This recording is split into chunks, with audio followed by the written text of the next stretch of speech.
Hi, everyone. My name is Kyla Kelly, and I'm the Water Quality Program Manager for the Ocean Protection Council. Thank you for joining this webinar today. I'll be going over our request for proposals, or RFP, for monitoring, research, and modeling to support ocean acidification, hypoxia, and marine harmful algal bloom management in California. With me, I have Justine Kimball, OPC Senior Climate Change Program Manager, who may help answer questions in the chat during the Q&A. And we also have Nate Buchanan, OPC Sea Grant Fellow, who is also with us today. Um, Up top, I do want to note that OPC released a slightly revised RFP yesterday, February 9th, and we've noted changes that were made. So if you haven't seen the updated version yet, please check it out on our website. And I'm also going to go over those changes here today. Okay, before we get started, I'd like to go over a few logistics. The webinar will be recorded, and the recording, along with the slides, will be available on OPC's website afterwards. Um, Questions will be answered at the end of the webinar during our Q&A session. And if you want to ask a question during that session, please either use your question, enter your question in the Q&A chat box, or use the raise your hand function and wait to be called on to ask your question. If you have any very specific questions, please reserve them for later and send them to me via email, and I'd be happy to get you an answer then.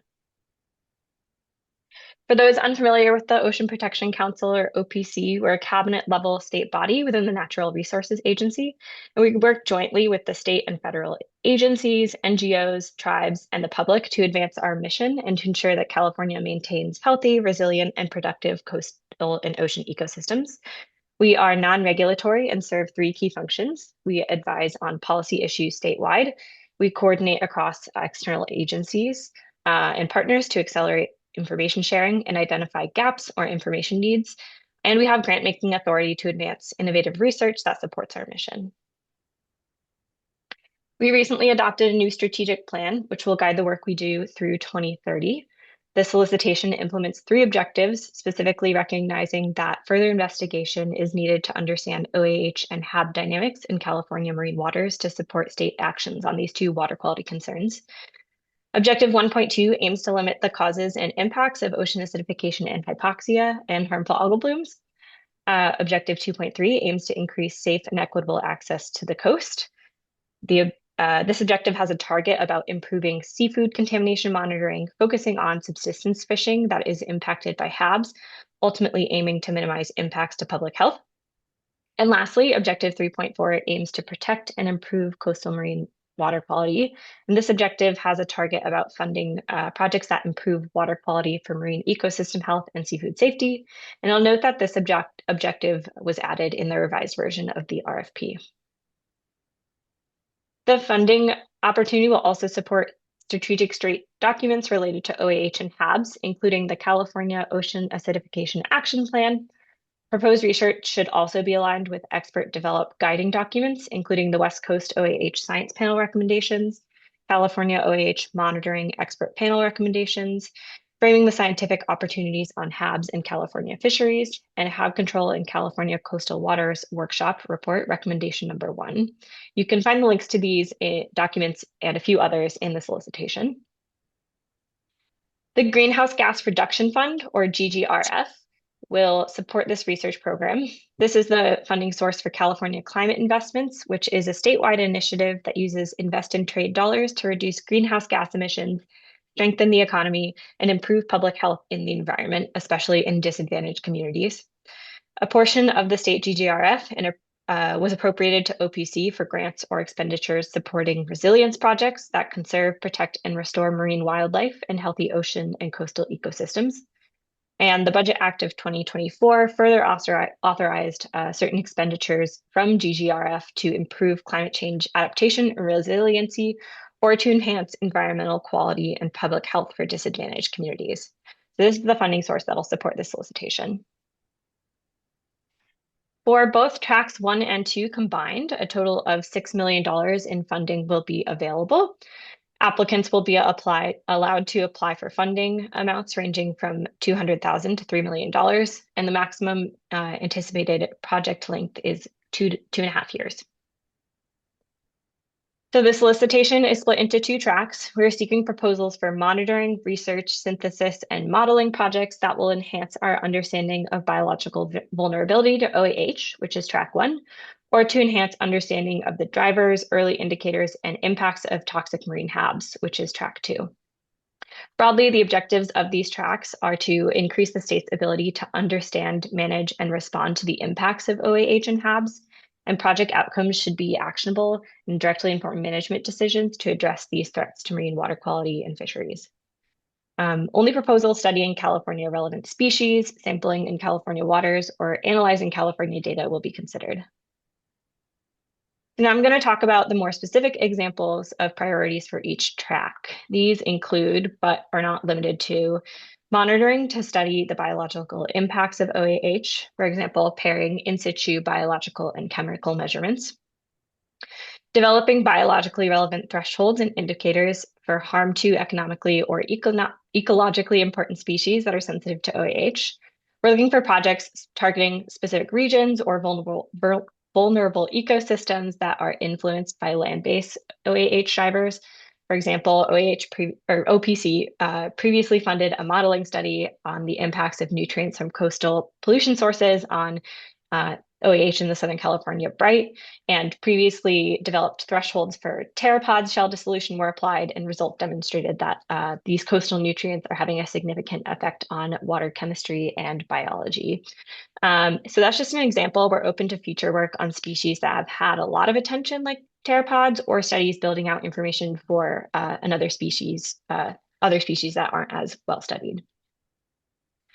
Okay, we're also interested in projects that use molecular tools such as DNA and RNA to better understand and monitor the biological impacts of OAH. Food web studies that demonstrate how the impacts of OAH at lower trophic levels propagate through the rest of the ecosystem. And synthesis efforts that promote broad public access to biological OAH data and information.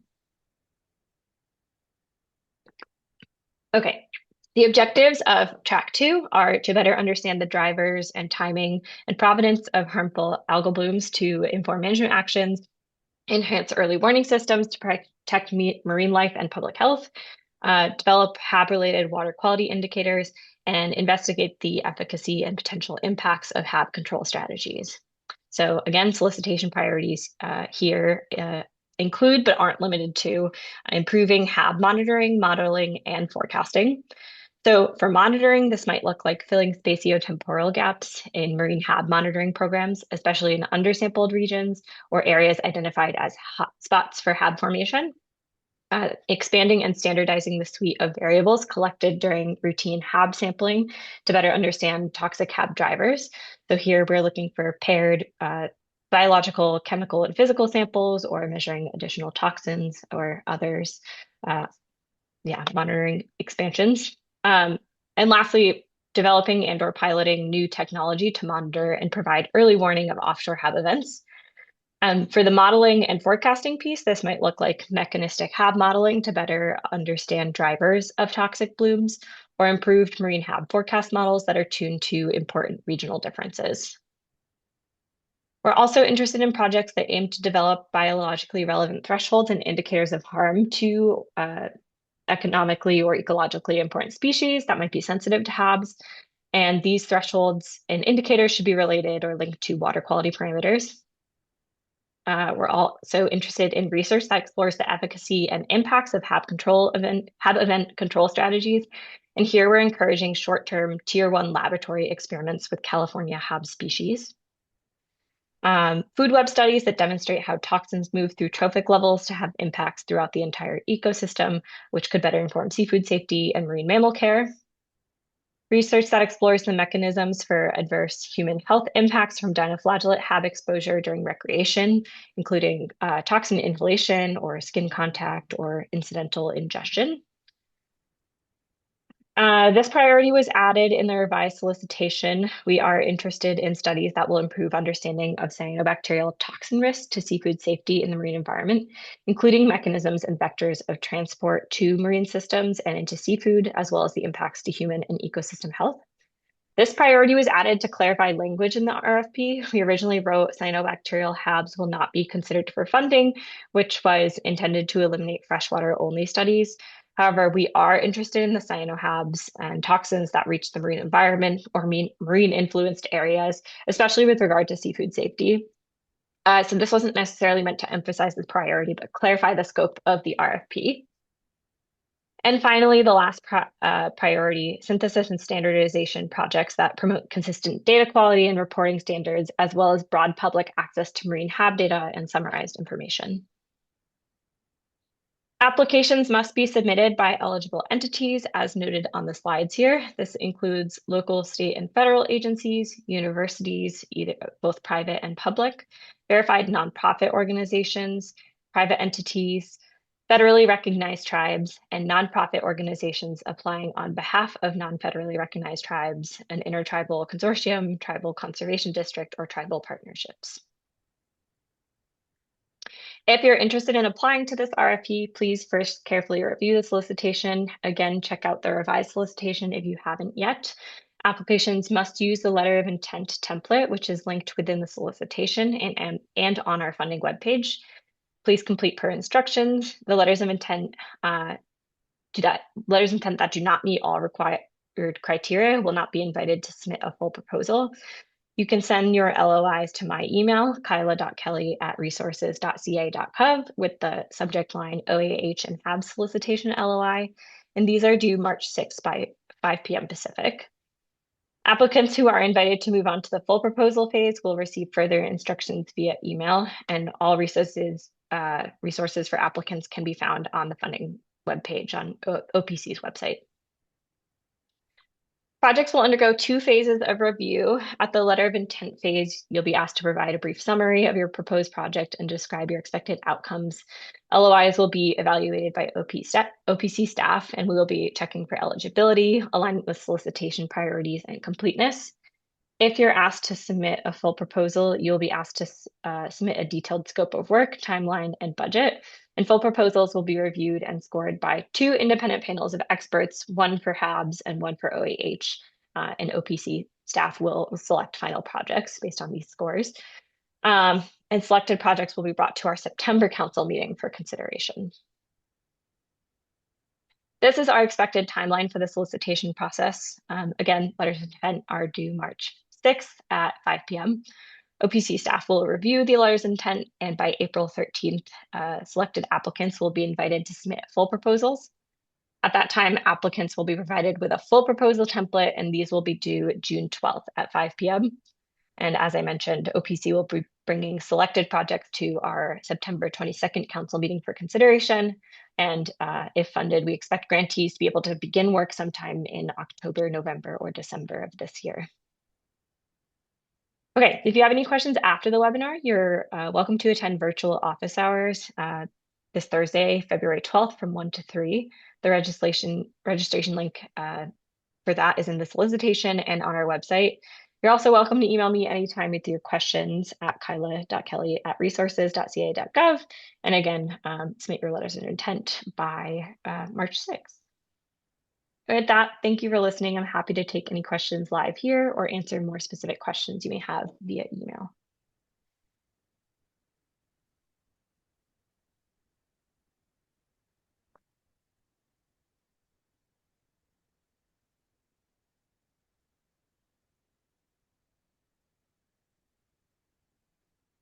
I see a question in the chat that says LOI template asked to select track 1 or 2. Is it permissible to submit an LOI for a project that hits track 1 and 2? Yes, we do. We will accept projects that combine the topics of OAH and HABs.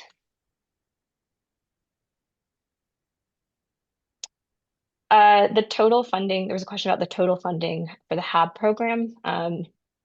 The total solicitation is $6 million, and we haven't allocated a specific amount to either track specifically.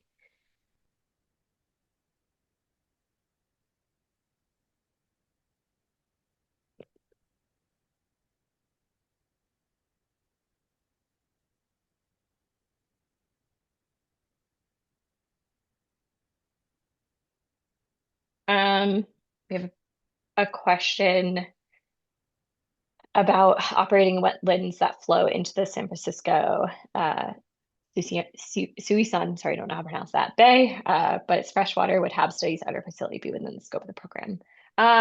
I think I'd like to hear more about what you're specifically proposing. We are interested in HABs that are affecting the marine environment, not purely freshwater HABs, but if you'd like to, uh, feel free to email me and I can provide more details, um, yeah, on whether it's considered within the scope. Um, Justine, there's a question about allowed to work with foreign contractors. Can you help me answer that one? Yeah, I'm actually not sure. I think we will need to get back to you on that one. Yeah, we'll provide a Q&A document, Yeah. but also please feel free to reach out to me directly. Um, Yui, you have your hand raised. Would you like to come off mute? Yeah, thank you. So I guess my question is actually kind of related to what Martha just put into the chat, the second question, but so we are working on assimilating on glider and Argo data for pH to create a gridded, product for pH, DIC, PCO2, which would be very broad across the whole California current system domain. And so that would be very broadly applicable for developing, indicators, um, pairing it with biological data because it's grid, so it's available everywhere. What's your initial impression on kind of operationalizing that? So it's a very like a product development, which kind of wide scale applications versus pairing with a specific biological target, ecosystem target, to develop such a product. If that, I don't think I'm explaining that well, but like, do we need like how much of like a specific target biological organism or ecosystem do we need to have in a proposal versus developing a very wide scale tool that would be applicable for a wide variety of OA vulnerability assessments? Um, so you're asking if it's, sorry, I'm trying to make sure I So understand your like, question. so an example product we could produce is from 2017 to 2025, a graded pH, saturation state, DIC, PCO2, whatever, for the entire California current system. And then people can use that product to compare their biological data to, right? But if we don't include specific biological examples in our project, is that going to be less interesting to OPC, even though if it could be a tool that could enable science for a wide variety of people? We are really focused on the biological components here, and getting results that do. This is a really good question. It's hard to think about right now, but we are interested in results that do show impact or like describe how biology is impacted. Justine, do you have anything to add? Yeah, I'd say we are prioritizing more like specific targeted outcomes versus like theoretical outcomes, like, could be used for XYZ. I'd say we are more prioritizing projects that have a specific use case that is either integrated or directly connects to, specifically. Okay, no, that's great. So we should pair up with someone who have a targeted Yeah, that would organisms. be, Okay, yeah. great. Thank you. Great feedback. Thank you. Thank you. Okay, going to Martha's question in the chat. Will projects be scored higher if they combine tracks 1 and 2? No. These are, are in the same RFP. They're both broadly water quality concerns that OPC is really interested in. And yes, there is a lot of overlap between them, but they are just two things we're broadly interested in, not necessarily going to score anything higher because it includes both. Um, oh, and then question 2, how would the evaluation criteria weigh the relative importance of original and novel science versus management actionable science? The management and actionable science is a very important piece. We're open to projects that build off previous work, to really get us towards something that is more management relevant. So that is definitely important piece that will be used for evaluating proposals and LOIs. Are there any restrictions on who the prime applicant can partner with? California state agencies. I believe you can partner with California state agencies. That is in our eligibility criteria, that is welcome. I don't know of any other restrictions. And I see Justine shaking her head as well. So I think that should be fine. How important is demonstrating a pathway to scalability for statewide management efforts? Statewide management efforts are great. We understand that some might have regional importance too. Statewide is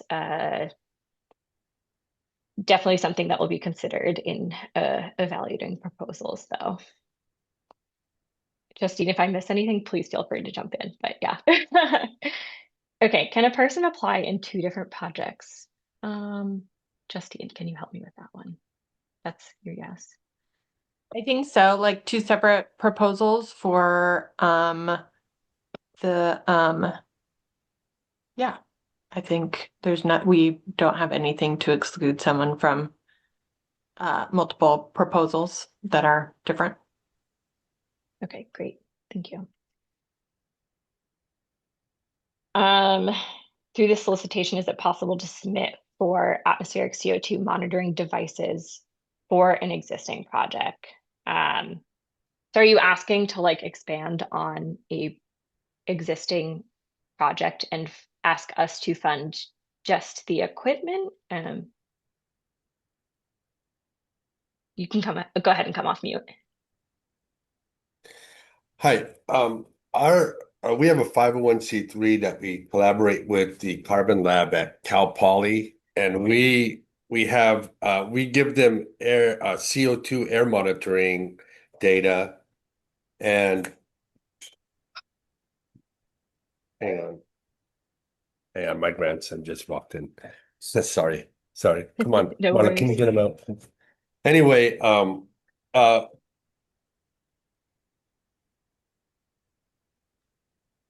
hang on. Anyway, what I was wondering is if we could apply for air monitoring devices. We use CO2 air monitoring, and we supply them atmospheric data while they're collecting carbonate chemistry data for OA study in the estuary.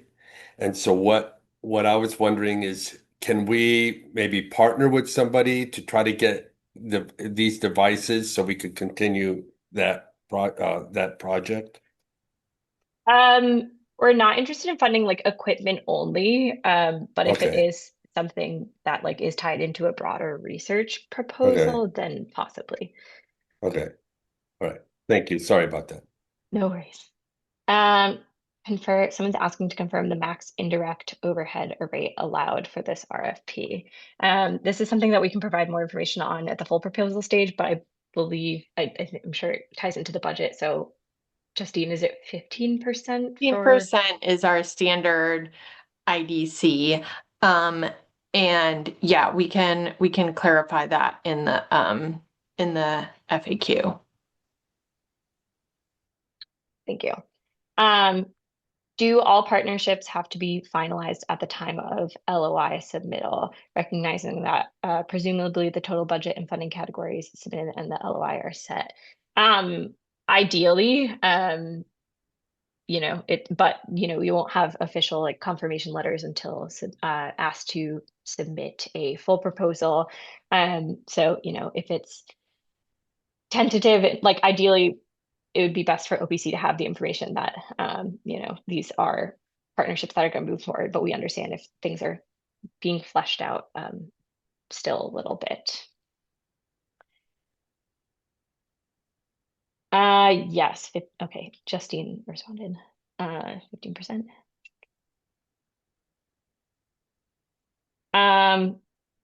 Can you speak more to the level approach to community engagement to make a competitive proposal for this RFP?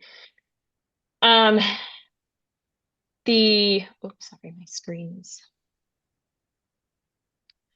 There's no specific approach that is flexible and up to you. We do encourage projects that do have a piece that is, you know, engagement. I believe the GGRF, California Climate Investment Programs, does have a, a component of engaging broader communities, especially communities more heavily impacted by climate change or disadvantaged communities. So that is a component that we will consider. But the mechanism of an approach to community engagement is up to you. Justine, do you have anything to add there? No. Okay. Is there a prioritized list of organisms, ecosystems that OPC is interested in understanding the impacts of? No, not in particular. We are interested in ones impacted by anthropogenic nutrients or just like other causes of OAH. But we don't have a list of organisms or ecosystems.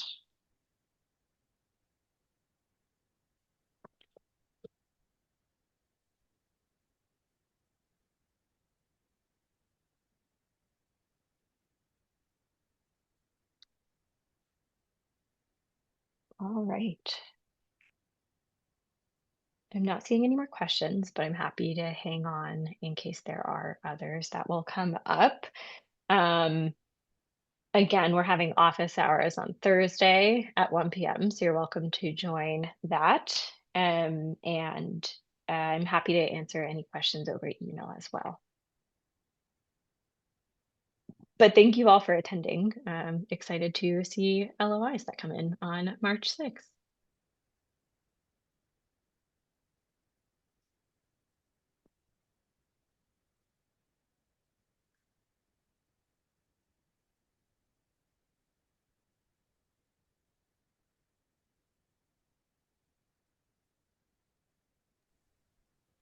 Hey, Kyla, I have a quick question.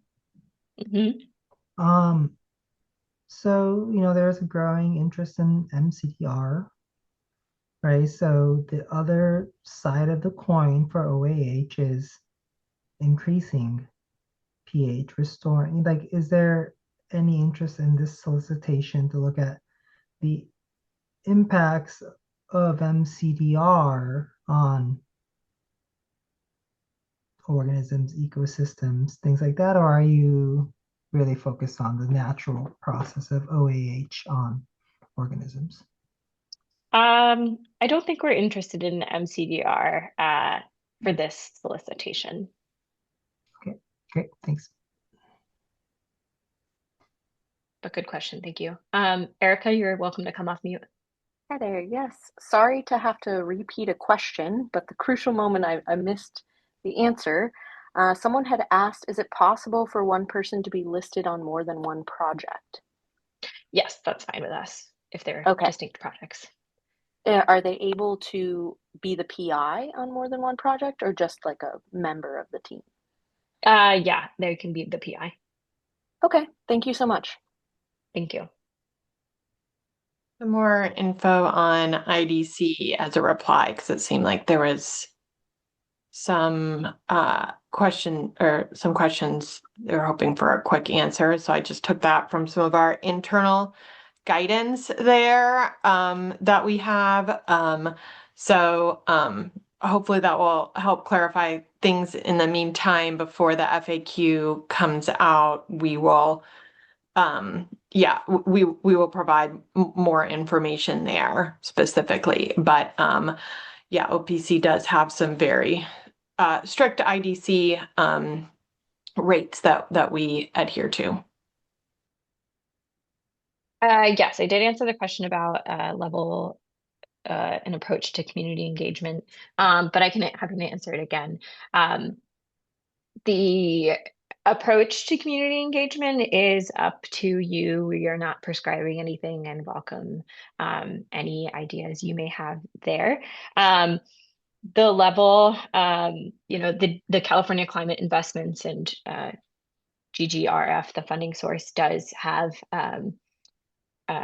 requirements about just generally funding some projects that serve communities impacted by climate change, especially disadvantaged communities. So that is something we will consider as well. Hi, I have a question, but don't know how to raise my hand on Zoom anymore. Thank you for hosting this webinar and answering all of our questions. This might be obvious, but I don't know the answer to, so I'm just going to ask it.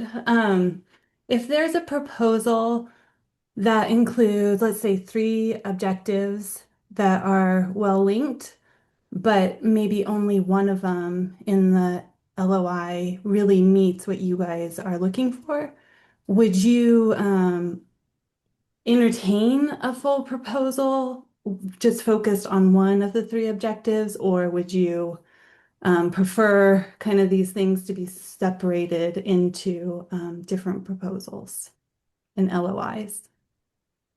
I think the more relevant to our RFP goals and such, the better, to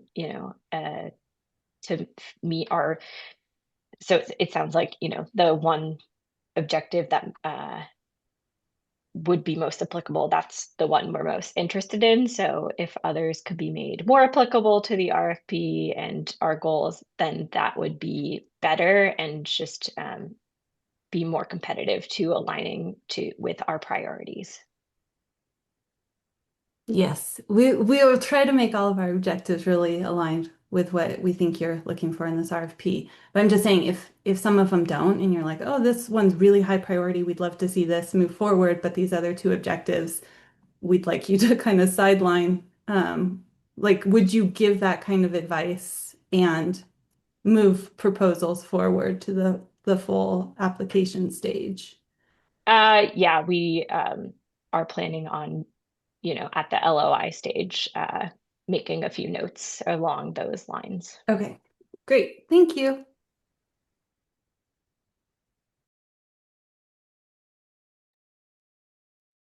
Okay, thank you everyone for attending. With that, we're going to wrap the webinar. You're welcome to attend office hours on Thursday or email me if you have any questions, but thank you everyone.